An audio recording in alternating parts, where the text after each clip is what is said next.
Então, uma boa noite para todos. Que Jesus nos ilumine e nos ajude nesta noite, porque nós vamos viajar.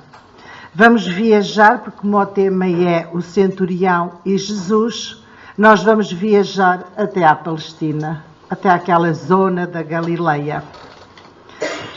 Mas para a reflexão de hoje, vamos andar só um bocadinho mais atrás para fazermos uma introdução, para que melhor possamos depois entender as personagens de hoje da nossa história que trazemos para a noite. Há muitos anos, Abraão foi intuído a sair da sua terra e ir para a zona de Canaã, que seria a terra prometida. Ele, seu filho Isaac e seu neto Jacó, essa geração, por intuição, passaram de politeístas a monoteístas, a adorar só um Deus. E por intuição eles sentiam que Deus os tinha escolhido, os mandava para a terra prometida e eles eram os privilegiados. Eles iam ser o povo amoroso, amado de Deus e tudo ia ser bom para eles. E assim foi. Portanto, Abraão saiu da sua terra por várias vicissitudes, por várias questões. Um dos seus filhos, que não era o primogênito, mas é o que deu a geração, foi Isaac e também Jacó. E desse filho, desse neto de Abraão, Jacó, nascem 12 filhos, que vêm a dar origem às 12 tribos de Israel. E eles passaram-se a intitular os israelitas. Era o único povo que acreditava num só Deus. Todos os outros tinham muitos deuses. E, portanto, eles eram um povo orgulhoso das suas crenças, orgulhoso de que era o povo escolhido, eles tinham a terra prometida e eles é que iam vencer. Eles foram um povo que depois, mais tarde, devido à fome, tiveram que ir para o Egito. Estiveram escravizados imensos anos. Até, como todos nós sabemos, Moisés os retirou do Egito e os levou para a terra prometida. E eles felizes finalmente estavam na sua terra. Eram um povo vitorioso e Deus estava com eles e eles iam vencer. Entretanto, as Escrituras foram sempre anunciando que ia nascer um Messias. As Escrituras estavam certas, porque as Escrituras anunciaram como é que ele ia nascer. Que ia nascer pobre, que ia nascer... Mas os judeus esperaram sempre um Deus redentor, um rei redentor, um rei que havia de vir pela espada sempre para os defender. Porque, entretanto, o povo judeu, portanto, aquela zona foi invadida por Roma. E, portanto, eles voltaram a ficar debaixo, desculpem o termo, da pata dos romanos. Eles voltaram a perder a sua independência, a sua autonomia. Eles estavam habituados, porque o governo dos judeus era um governo teocrático. Ou seja, a religião é que comandava a parte religiosa, a parte económica, a parte financeira, tudo. A parte social era tudo comandado pela Igreja. Quando Roma invade aquela zona, Roma obriga a que todos obedeçam a Roma. E, portanto, eles perderam todo esse poder. Há uma questão engraçada, porque os romanos só permitiram a este povo hebreu, a estes israelitas, que eles mantivessem as suas crenças no seu Deus único. Todos os outros povos que Roma ia dominando, destruía tudo e não os deixava ter os seus usos e costumes. Mas este povo judeu, eles vão continuar com os seus usos e os seus costumes religiosos, desde que não haja turbulência, desde que não haja confusões e desde que os impostos sejam pagos. E, portanto, estando os impostos pagos e havendo uma calmaria aparente, o povo continuava, portanto, a Igreja continuava a mandar na Igreja e obedecia-se a Roma. Claro que eles não gostavam muito de Roma, não estavam assim muito contentes, mas pronto, lá iam coabitando. Entretanto, como nós sabemos, nasce Jesus, faz a sua caminhada, e eis que em Canaã, Jesus faz aquele milagre da transformação da água no vinho. E a partir daí, as pessoas começaram a seguir Jesus, começaram a querer ver o que ele fazia, começaram a querer ouvir o que ele dizia e começaram a segui-lo por todo o lado. E então vão-se formando grupos de discípulos, os que querem aprender com Jesus e, portanto, todos os outros que se querem curar. A certa altura, Jesus sobe o monte e aí passa a noite a orar. No dia seguinte, ele vê uns quantos discípulos que pernoitaram com ele, faz uma reunião e escolhe 12, que ele vai denominar como os seus apóstolos, que são aqueles que vão aprender, porque ele vai ensiná-los mais pormenorizadamente, e que irão mais tarde também eles dar a boa nova, também ele fazer os prodígios que Jesus fazia, porque Jesus dizia que éramos todos capazes. E ao descer o monte, eis que Jesus vê aparecer uma multidão imensa. Pobres, leprosos, cegos, coxos, paralíticos, endemoniados, de tudo, que vinham de toda a parte, não só das redondezas, mas de muito, muito longe. Vinham estourados, cansados. E é quando Jesus começa a proferir o belo sermão da montanha. E ele começa a dizer: bem-aventurados os pobres, os doentes, os necessitados. E ele dizia que deles era o reino dos céus. E Jesus também dizia: ai dos saciados, ai dos que riem. E isto para mostrar que a lei de causa e efeito, aqueles que hoje estão a sofrer, se bem sofrerem, são aqueles que vão encontrar o reino dos céus, são aqueles que já se estão a libertar dos seus erros do passado. Mas aqueles que andam distraídos, que estão saciados, que estão consolados, esses ainda irão ter as amarguras da vida para conseguir fazer a caminhada no bem da espiritualidade. Tem que ainda fazer o aprendizado, ainda é orgulhoso, ainda não é humilde para se aceitar e para se renovar. E Jesus, no belo Sermão da Montanha, também convida a que todos se amem, convida ao amor. Ele mesmo diz para amarmos os inimigos, aqueles que nos insultam, aqueles que são incorretos connosco. E se nos derem na face uma bofetada, que nós ofereçamos a outra. Se nos tirarem a capa, que também demos a túnica. Ou seja, não revidar, não fazermos conflitos, fazer uma aceitação das coisas da vida. E diz ainda mais que se amarmos só aqueles que nos amam, isso não tem mérito nenhum. Convida-nos realmente a amar, a sabermos dilatar o amor. Continua a descer o monte em direção a Cafarnaum e eis que surgem uns centuriões. E o servo de um certo centurião, a quem este muito estimava, estava doente e moribundo. E quando ouviu falar de Jesus, enviou-lhe uns anciãos dos judeus, rogando-lhe que viesse curar o seu servo. E chegando eles junto de Jesus, rogaram-lhe muito, dizendo: é digno que lhe concedas isso, porque ama a nossa nação e ele mesmo nos edificou a sinagoga. E foi Jesus com eles. Mas quando já estava perto da casa, enviou-lhe o centurião uns amigos, dizendo-lhe: Senhor, não te incomodes, porque não sou digno de que entres debaixo do meu telhado. E por isso nem ainda me julguei digno de ir ter contigo. Dize, porém, uma palavra, e o meu criado sarará. Porque também eu sou homem sujeito à autoridade, e tenho soldados sobre o meu poder. E digo a este: vai, e ele vai. E ao outro: vem, e ele vem. E ao meu servo: faz isso, e ele o faz. E ouvindo isto, Jesus maravilhou-se dele E voltando-se disse à multidão que o seguia: digo-vos que nem ainda em Israel tenho achado tanta fé. E voltando para casa, os que foram enviados acharam são o servo enfermo.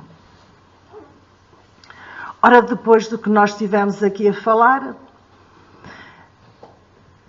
e sabendo nós que aquela época era uma época ainda com tantas assimetrias sociais, causa-nos aqui algumas estranhezas. Se não vejamos, quem é o servo e quem é o centurião? O centurião é o representante de César. É o poder máximo naquela zona. É ele que está à frente do poder. O servo é um criado, é um escravo. Nem sequer faz parte da escala social. Ora, causa-nos estranheza alguém com tanto poder ir ter uma estima assim tão grande a ponto de procurar ajuda para tratar o seu criado.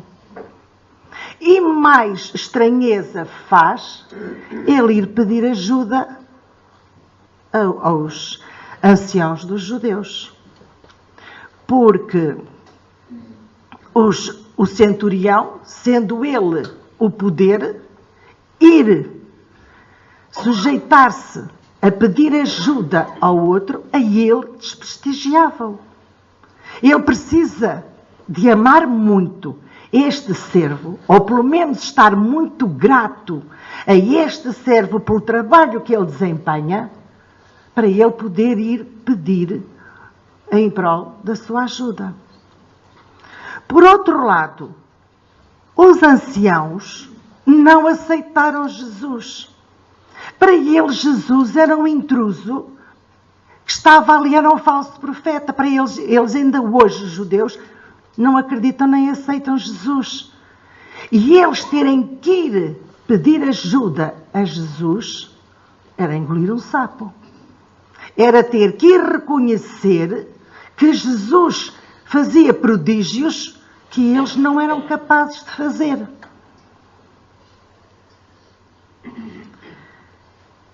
E Jesus, no meio disto tudo, a sua calma, o seu magnetismo, a sua serenidade, e escuta o que os anciãos lhe dizem. E também é algo inusitado, digamos assim, porque eles vão rogar a ajuda, eles vão rogar pela cura do servo. Eles não vão dar ordens a Jesus, que seria o normal. O centurião a dar ordens. Vem, tu consegues, faz. E os próprios anciãos também serem eles, aquele orgulho que eles tinham, ser eles a dar a ordem a Jesus. Mas isso não acontece. Nós vemos nesta passagem aqui a gratidão com que o centurião tem ao servo e, ao mesmo tempo, vemos a gratidão que estes judeus têm em relação à construção da sinagoga. Porque a sinagoga é um local de culto de muita importância para o judeu. O judeu precisa de ter um local aonde vá orar, aonde vá fazer os seus rituais, aonde vá fazer as suas ofrendas. Ele precisa daquele local. Aquele local é de suma importância para a sua forma de exteriorizar a sua religiosidade. Portanto, podemos ver nestas passagens aqui a gratidão. E foi Jesus com eles. Mas depois o centurião enviou-lhe uns amigos. E então os amigos diziam: não sou digno de que entres debaixo do meu telhado. E por isso nem ainda me julguei digno de ir ter contigo.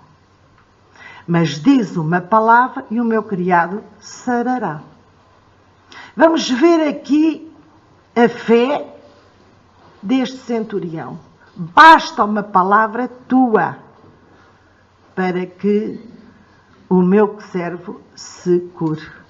Esta fé, este acreditar de que o outro vai conseguir fazer aquele prodígio. Por outro lado, nós vemos que ele diz: eu não sou digno de tu entrares na minha casa. Automaticamente, nem eu também iria ao templo. Porque o centurião construiu a sinagoga. E ele sabe que dentro da doutrina, da religião dos judeus, ele é considerado gentio, é considerado impuro. Ora, sendo ele um gentio, sendo ele um impuro, ele não podia entrar no templo. Então Jesus é muito puro, puro demais para entrar na sua casa, que é uma casa de gentios. Vejam este respeito para com Jesus. E depois, este centurião não mandou um qualquer visitar Jesus. Este centurião mandou os anciãos, mandou as pessoas que mais conhecimento tinham das leis judaicas, das leis de Deus. Mandou gente de muito respeito. E depois mandou pessoas amigas, da sua alta confiança. Ele é um militar, ele é um homem de respeito e sabe respeitar o próximo. E tratou Jesus com a mais alta dignidade. Humildoso e respeitoso, porque ele respeitou Jesus até à mais alta dignidade. E depois ele diz ainda mais. Ele diz que eu também sou um homem sujeito à autoridade e tenho soldados sobre o meu poder. E digo a este: vai, e ele vai. E ao outro: vem, e ele vem. E ao meu servo: faz isto, e ele o faz. E isto dá-nos muito que pensar. Porque o centurião está-se a comparar a Jesus. Ele está-se a comparar a Jesus. Mas ele mostra ter um conhecimento de Jesus que os judeus não tinham. Porque Jesus dizia: o meu reino não é deste mundo. Ora, o centurião era o chefe dos soldados neste mundo, nesta terra. E se ele dizia ao servo: vai fazer, o servo fazia. Se ele dissesse ao soldado: vai, o soldado ia. Da mesma forma, ele tem esta certeza ao centurião, da mesma forma, Jesus tinha soldados no mundo espiritual. Que se Jesus dissesse no mundo espiritual a um soldado: vai à casa do centurião tratar do servo, esse soldado espiritual iria. O centurião mostra que percebeu que há dois mundos. Há um mundo terreno e há um mundo espiritual. E é por isso que Jesus se maravilha e diz: digo-vos que ainda nem em Israel tenho achado tanta fé. Porque as pessoas acreditavam, mas ainda não tinham feito esta ponte de que a vida continuava para o outro lado. De que há vida para além desta própria vida, que Jesus estava sempre a falar. E aqueles que os escutavam ainda não tinham entendido. E por isso é que Jesus se mostra tão maravilhado. Porque os judeus que tinham a obrigação de saber, reparem, é que estes não eram os judeus quaisquer, eram os anciãos.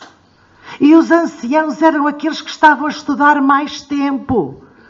E só era permitido, até há bem pouco tempo, isto são coisas que nós podemos pensar que não, mas ainda agora há dias estivemos nós no nosso estudo a estudar esta parte da lei judaica, portanto, esta doutrina, e nós vimos que até há pouco tempo as mulheres ainda não tinham acesso a estudar, a fazer estes estudos bíblicos do Velho Testamento.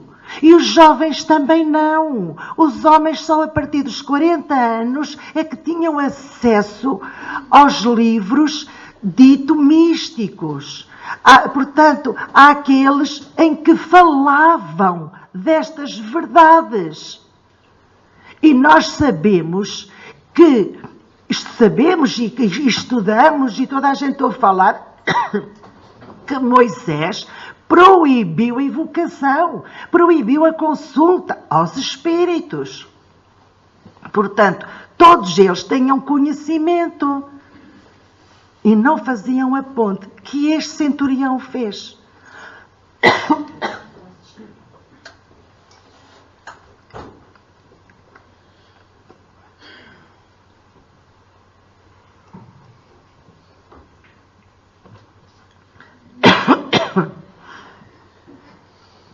E voltando para casa, os que foram enviados acharam são o enfermo.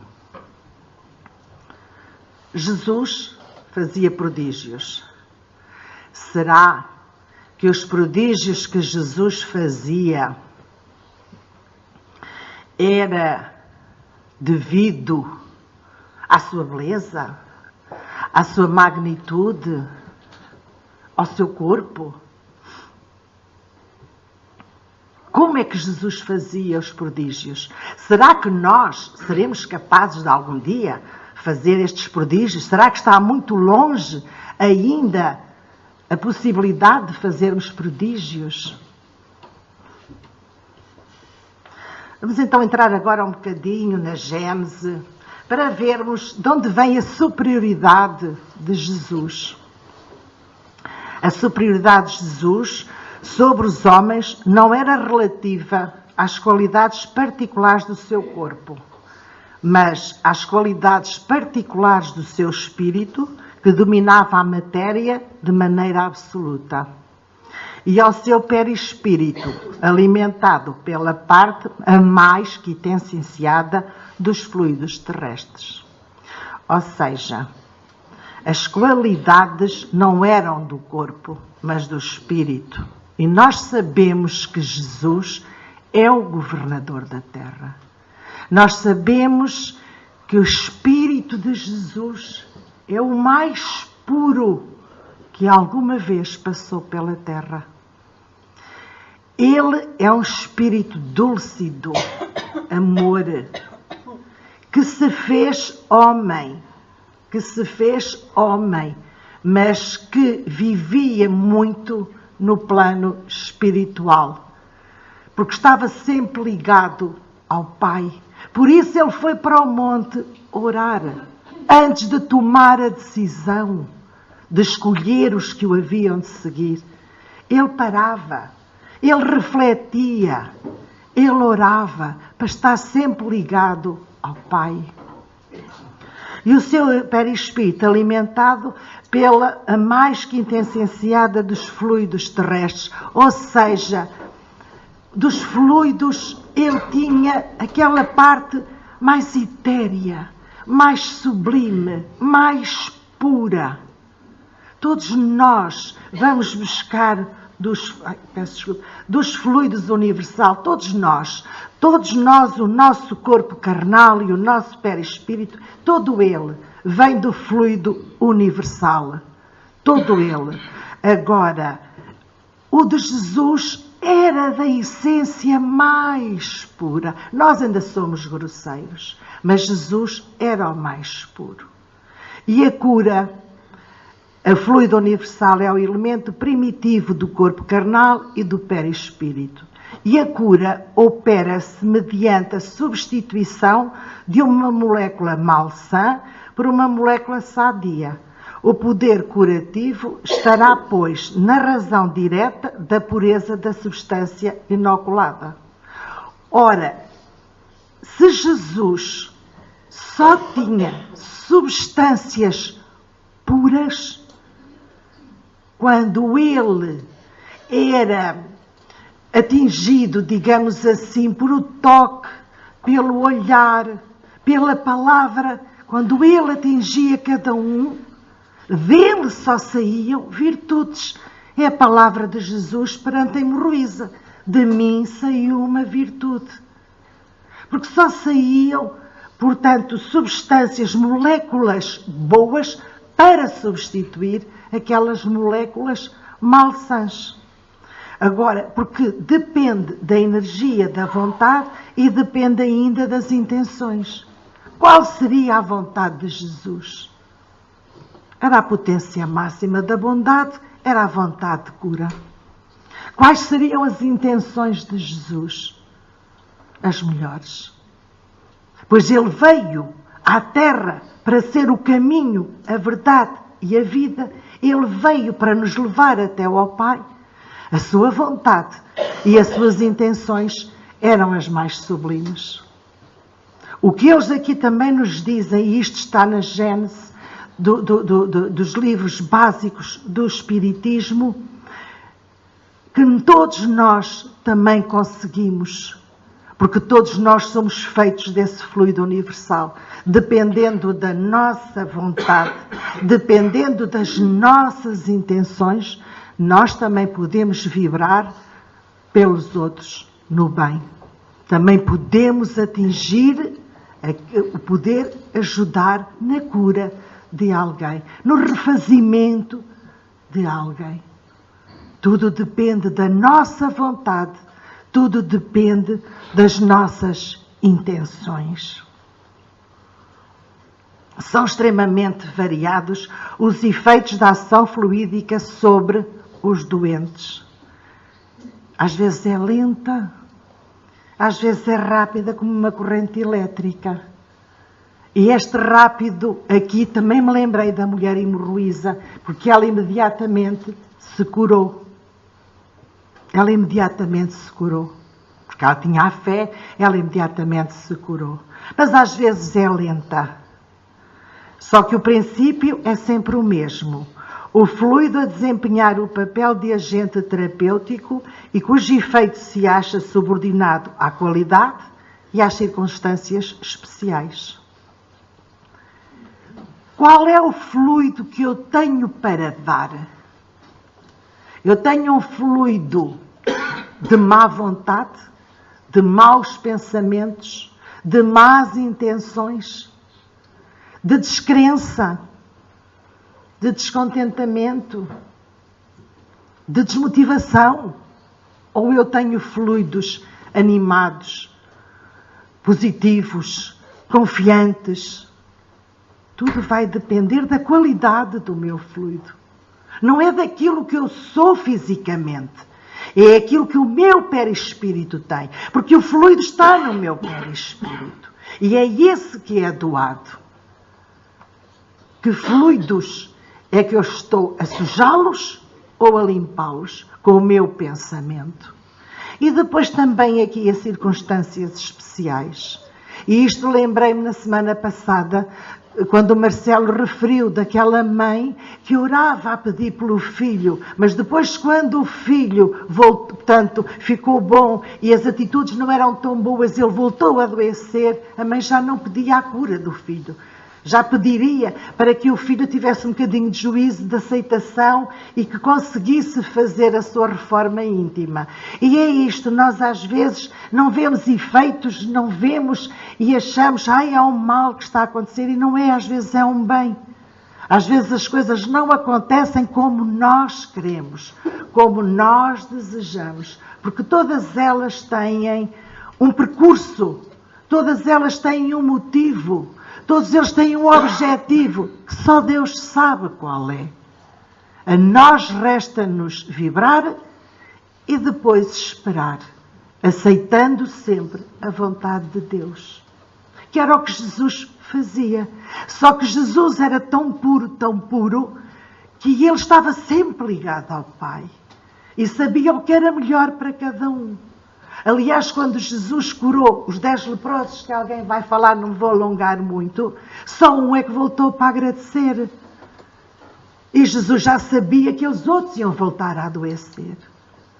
Porque não tinham percebido que tinham que fazer a sua própria reforma, que era hora de mudar. E aí são as tais circunstâncias especiais. E a ação magnética pode produzir-se de muitas maneiras. Pode ser pelo próprio fluido do magnetizador, ou seja, algumas pessoas conhecem, por exemplo, o Reiki, que é o magnetizador que está a dar do seu fluido. Pode ser pelo fluido dos espíritos, que atuando diretamente e sem intermediário sobre o encarnado, portanto, vai agir, vai atuar. É o magnetismo espiritual, cuja qualidade está na razão direta das qualidades do espírito. Ora, Jesus não era médium de ninguém. Jesus estava sempre ligado ao Pai. Ele, se fosse médium, era de Deus. Ele não era médium de ninguém. Ele não estava subordinado a ordens de nenhum espírito. Era ele, portanto, que atuava diretamente sobre os encarnados. E era ele que atuava, eram as suas qualidades que atuavam diretamente sobre encarnados e desencarnados, pois se ele curava os endemoniados, também era sobre os desencarnados que ele tinha essa autoridade para o poder curar e poder, portanto, aliviar. E depois é como nós estamos aqui nesta sala, e estamos a levar estes fluidos dos espíritos sem haver aqui intermediário nenhum encarnado. Nós não estamos aqui a servir de intermediário, mas estamos todos a receber as bênçãos do alto. Há pessoas que estarão aqui doentes, a precisar de um tratamento qualquer específico. E a espiritualidade amiga retira de nós os fluidos necessários para ir curar essa pessoa, para a ir tratar. Também vai buscar os fluidos necessários à natureza e também retira dele próprio, do espírito, que tem um perispírito, porque ele não tem o corpo físico, mas tem o seu perispírito. Ele retira também as moléculas necessárias para sarar o doente. Portanto, nós estamos aqui a receber, e aqui é o sítio ideal, porque é higienizado este ambiente. Nós estamos num ambiente que foi preparado para aqui estarmos. O mundo espiritual higienizou, preparou. Eles sabiam com antecedência que vínhamos. E está tudo preparado para nos receber. E também temos os fluidos que os espíritos derramam sobre o magnetizador, que serve de veículo para esse derramamento. É aquilo que se passa na sala de passe. Nós temos a vontade de nos doar, ligamo-nos ao alto e somos intuídos na hora do passe, a dar o passe. E aquilo que ali é derramado são os fluidos que o magnetizador vai derramando sobre nós. Da mesma forma que ele aqui fabricaram os medicamentos necessários para cada um de nós, na câmara de passe acontece o mesmo. Eu posso estar a dar passe a uma pessoa, mas ser o companheiro da outra ponta que tem o fluido necessário para ali. E então a espiritualidade é que sabe que fluidos são necessários e é que manipulam para que a pessoa possa receber o tratamento. Por isso é que às vezes há pessoas, eu gosto do passe de A, de B, não tem nada a ver. Porque nós somos meros instrumentos para podermos estar ali em comunhão com a espiritualidade amiga num momento de troca fluídica. Porque temos fé, porque queremos acreditar. A recepção e assimilação dos fluidos dependerá das condições no paciente e no ambiente, que favoreçam ou não a permuta da assimilação fluídica. O curador age como uma bomba impulsionadora e o enfermo como uma bomba aspirante. A fé não é uma virtude mística, mas uma força atrativa. Quando o enfermo não tem essa fé, opõe à corrente fluídica uma força repulsiva, ou pelo menos uma força de inércia que paralisa a ação. Podemos entender agora porque Jesus dizia ao curar: a tua fé te salvou. Portanto, vai também depender a cura. Tivemos sempre a falar aqui da nossa doação, tendo como a partida a cura que Jesus fez. Ele pôde, mas nós também podemos. Porque Ele nos convidou a todos, a sermos seus apóstolos. Foi por isso que eu comecei por aí.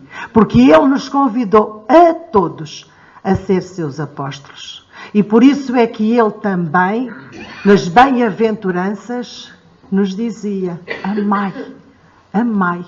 É o amor. Portanto, eu até aqui falei de nós que queremos amar. E o outro que está doente e que quer receber as bênçãos, também a sua posição é muito importante.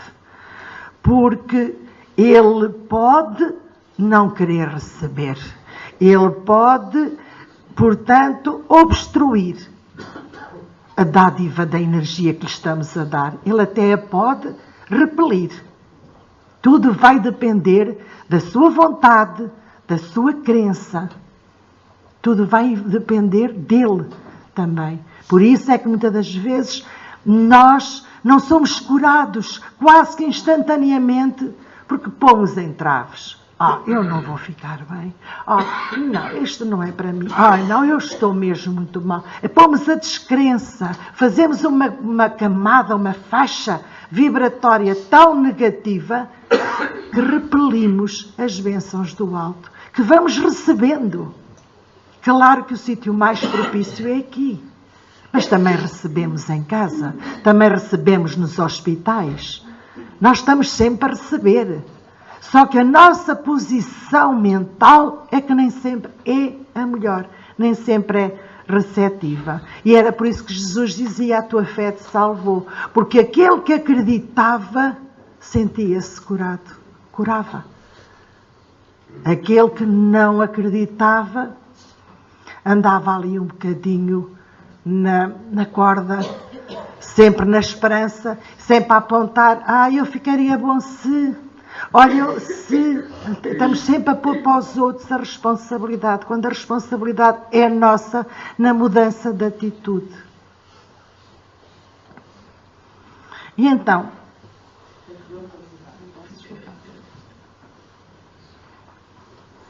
para fechar, aqui a fé do centurião, nós fomos buscar a Lucas, mas poderíamos também ir ter buscar a Mateus. Há umas nuancezinhas diferentes, mas o produto final seria o mesmo. Nós aqui temos os personagens servo, o centurião, os anciãos e os amigos.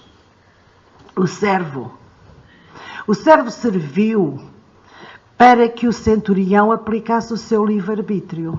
O centurião, os amigos, os anciãos, aplicassem o seu livre-arbítrio.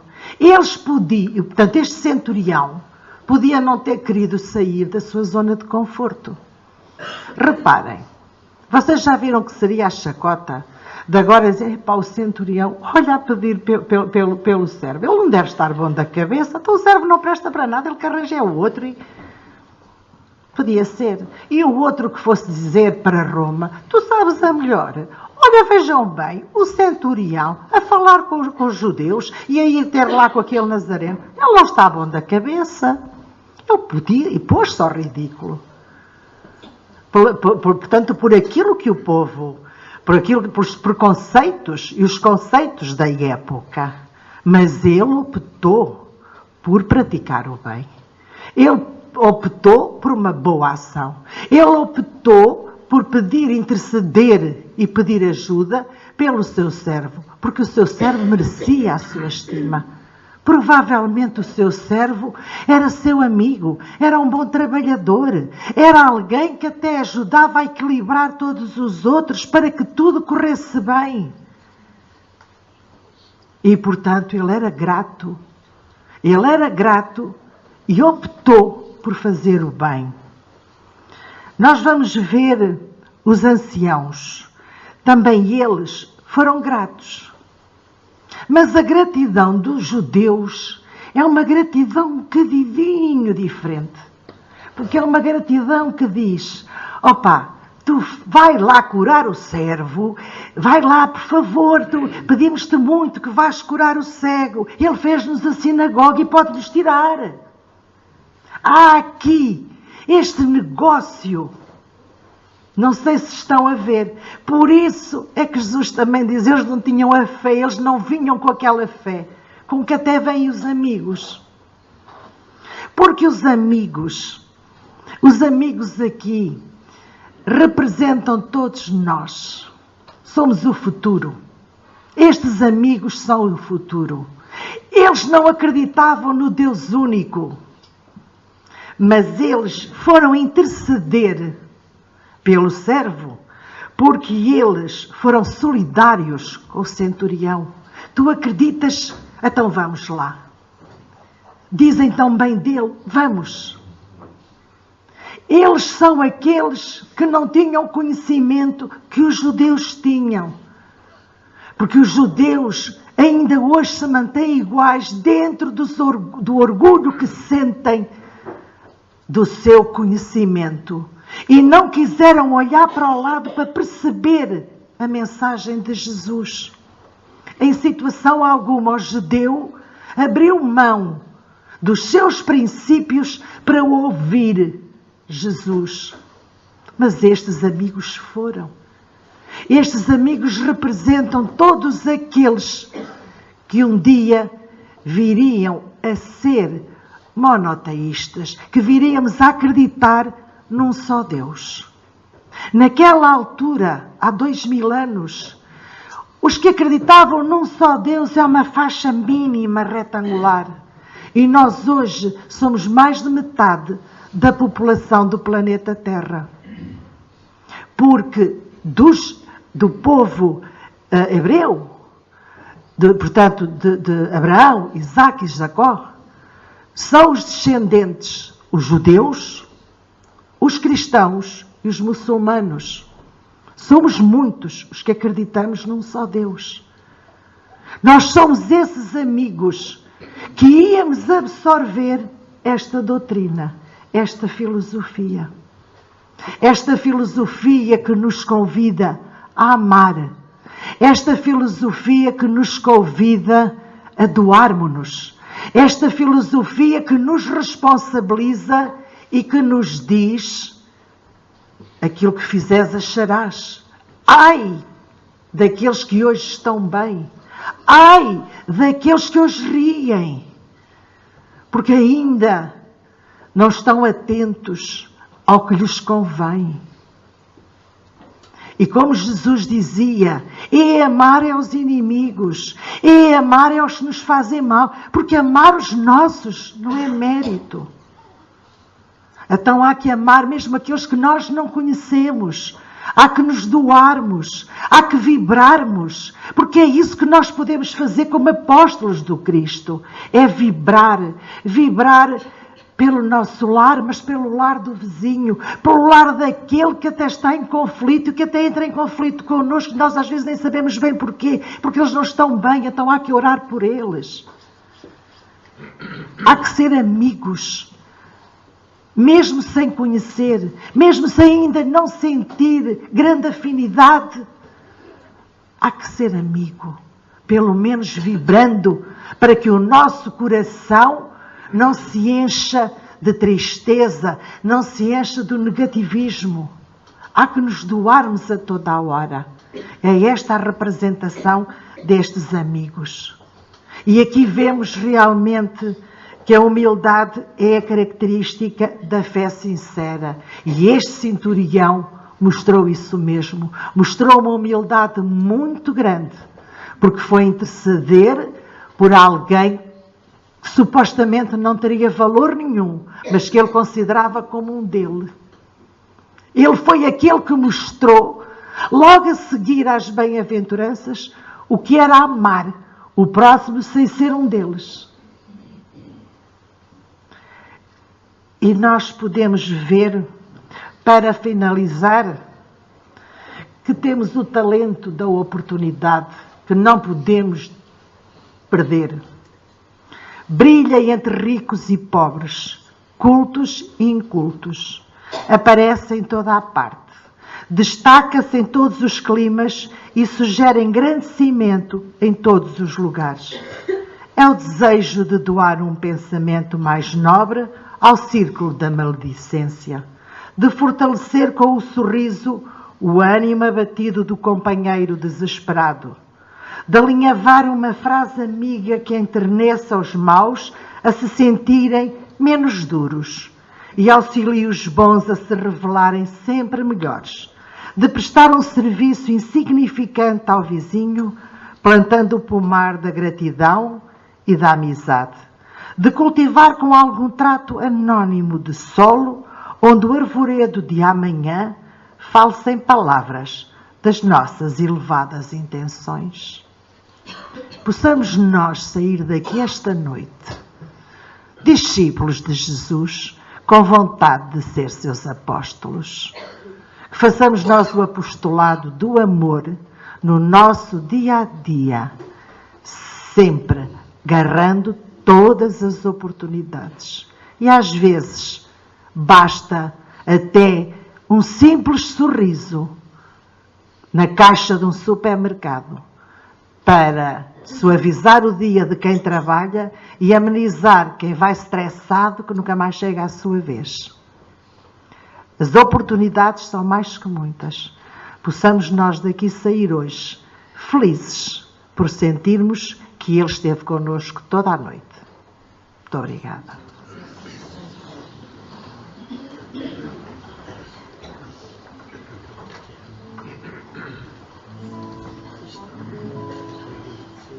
Aí na página 27, a linda verdade começa então que Jesus é podia andar junto ao lago azul de Genezaré, e as multidões ele ministrara seus ensinamentos de amor e fé. Com saliva e lodo curaram cegos junto ao velho tanque de Siloé, numa tarde linda de primavera. Outros mais prodígios ele fizera na cidade santa de Nazaré. Foi o bom Jesus que nos ensinou junto ao lago azul de Genezaré, caridade e luz, bondade e amor, verdade e fé, laia, laia, laia, tanto no calor em Jerusalém.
ensinamentos de amor e fé,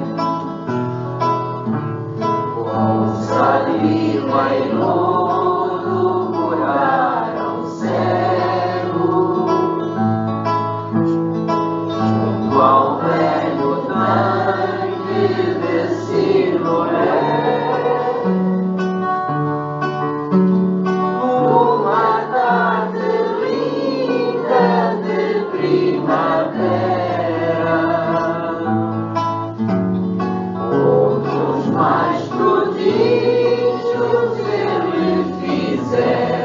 Na cidade santa de Nazaré, foi o bom Jesus que nos ensinou, junto ao lago azul de Genezaré, caridade e luz, bondade e amor, verdade.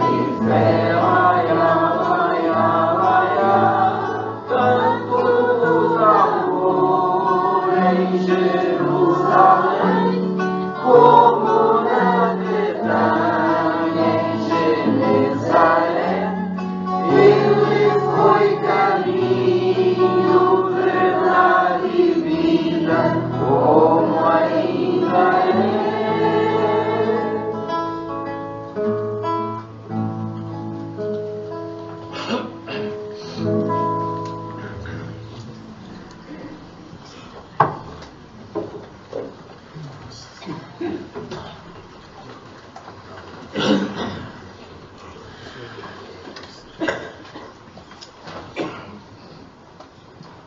Vamos orar. Mergulhados que nos sentimos na psicosfera da Palestina de então, abrindo e recordando as lições emorredoras das múltiplas curas de Jesus, o nosso coração viaja no tempo e mergulha na condição do servo, necessitado de auxílio e de amparo. Querido amigo Jesus, nossa alegria, nossa paz, nosso caminho. Eis que é noite, e aqui chegamos, deixando para trás o dia que se foi, preenchido com múltiplas oportunidades, na senda do trabalho, do relacionamento familiar, da vida social, enfim. Aqui chegamos, doce amigo, sequiosos e carentes do pão espiritual. Pão este que já nos foi oferecido e apresentado, mas que ainda sentimos dificuldade em compreendê-lo e, consequentemente, vivenciá-lo. Agradecemos-te, Senhor Jesus, a bênção de termos uma pausa, um pouso, um momento de reflexão, em que, deixando atividades outras que o mundo nos poderia oferecer, na esfera do descanso, do prazer e de muitas outras ocupações, para que empreendermos o nosso tempo na hora útil de te vivenciar, de te recordar, enfim, de buscar te amar.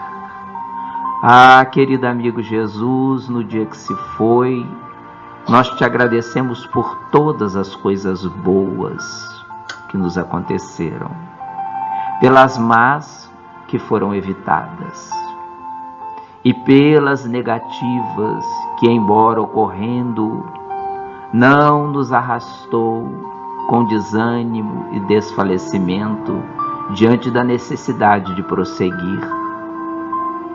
Nesta noite, Senhor Jesus, quando tomamos desta água da vida, que nos dá fôlego para prosseguirmos nos dias vindouros, nós te agradecemos a belíssima lição da humildade. Acende-nos, Senhor, a fé com esse estímulo necessário de nos curvarmos diante dos desafios que nos são colocados na existência. Que possamos olhar para eles não como percalços que nos querem fazer sofrer, mas como degraus para a nossa ascensão e para a nossa iluminação espiritual. Ah, doce amigo Jesus, vinde ao nosso coração fazer vivenciar essa doce humildade. Tu, que foste definido como Cordeiro de Deus, faze de nós, Senhor,